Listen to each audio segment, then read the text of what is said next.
Hey, is are we getting lied to about jobs in Canada? Are we getting like a little bit buffaloed here about, oh, don't worry, government's got your back, all that stuff. Don't worry, Canada's workers, we're gonna fight through this. That was the whole theme of the last election campaign. Fight, fight, fight, elbows up, blah blah. That's all gone. But seriously, are we facing government leaders who say one thing and then do completely the other thing? Let me give the best example I know. So we've got the Prime Minister and Premier Ford in Ontario talking about fighting for jobs. I talked to the head of Honda and they're staying, don't worry, nothing to worry about.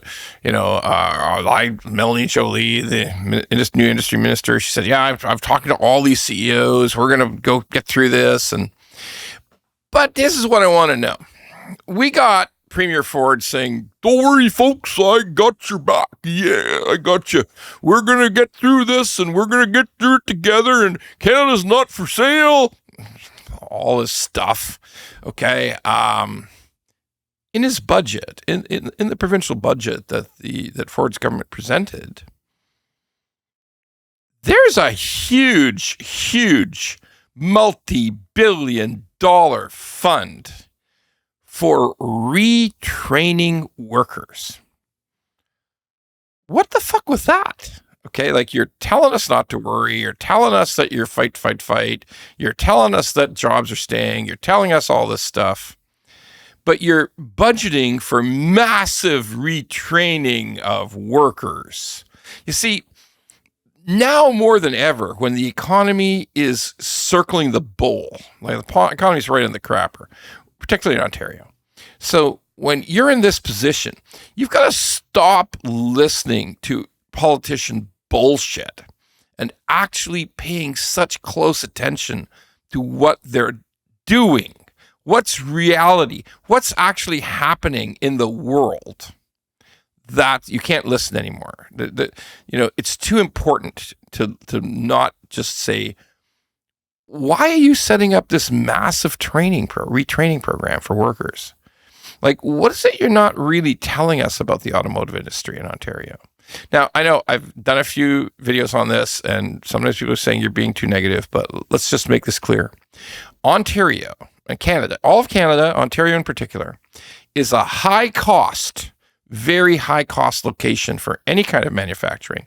It is, Canada and Ontario are drowning in regulations, no matter what you hear from the Premier, are drowning in regulation. We even have expensive power. Like even electricity is very expensive in Ontario.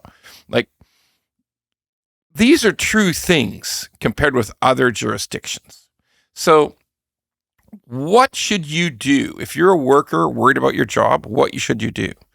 Well, you can't do that much immediately. Here's the truth.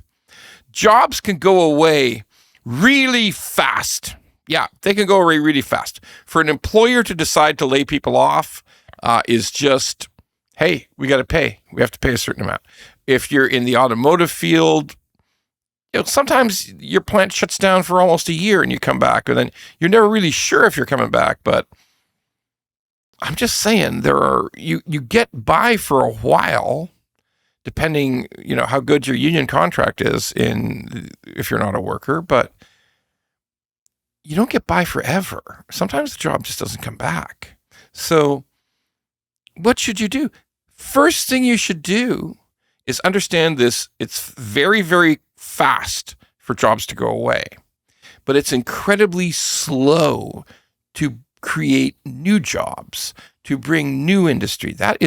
Because we're running out of money. We're not going to be able to, give bribes to people to build electronic EV battery plants. Remember the battery plant fiasco? Here's billions and billions, go build these plants. Oh, you went bankrupt. Oh, you're pushing the project off for 2 years. Oh, look at this. We're past the point where you can afford that. So here's what you need to do. You need to do something you may not be comfortable with. You have to become an advocate for yourself. If you're this worker in a precarious position, You need to become an advocate for yourself. You have to become active. You have to gain a voice. You have to talk to other people within your community of workers, and you have to push the government hard. But don't push the government just to give you money, because eventually the government will run out of money. Push the government to change their ways. The most important thing government needs to do is deregulate.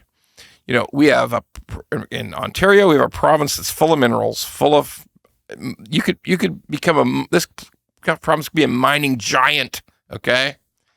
But we've made it impossible through regulation. Impossible because it's a 10-year process to bribe First Nations people enough just to put a road through. If we don't understand how important it is for us to become a nation where, nope, if there's minerals in the ground that we can sell, we're going to find a way to fast track it, speed it, no lies, get rid of all this environmental regulation. So to push both the federal government, which is the craziest environmental bunch of loons you could ever imagine, and push the local governments and push provincial governments to say, look, our economic survival is on the knife edge. We know the minerals are in the ground. We know how to mine. We hope we do. Like, we haven't completely killed it. So we must build the roads now, today. Like, we need to start bulldozers today to build the highway to get to the Ring of Fire. We need to free up the ability to explore and guarantee producers a low-cost, highly reduced regulation. I know I'm not talking about destroying every source of water up north, but I'm trying to say that we really have to go back to saying, we are going to encourage you to come. We're going to make it easy for you to come and spend your billions to put into these mines so our people can have jobs. Not just that, but if we really cut loose, and I know that Carney talked about being an energy superpower. Okay, fine, we'll see.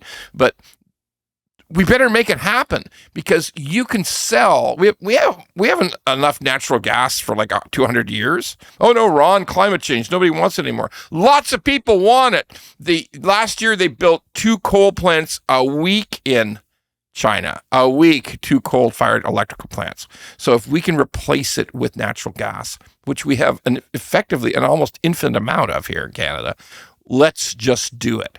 Let's make it easy. Let's make regulation. Let's tear the guts out of regulations.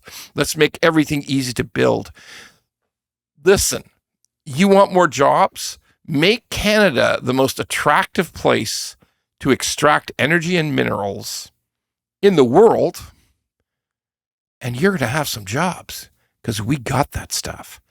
Making new trade deals with Spain, or saying that you're going to recalibrate free trade with Europe, or we're going to get all these jobs from interprovincial trade barriers. Good. Get rid of interprovincial trade barriers. They're stupid, but don't depend on them to create tons of jobs.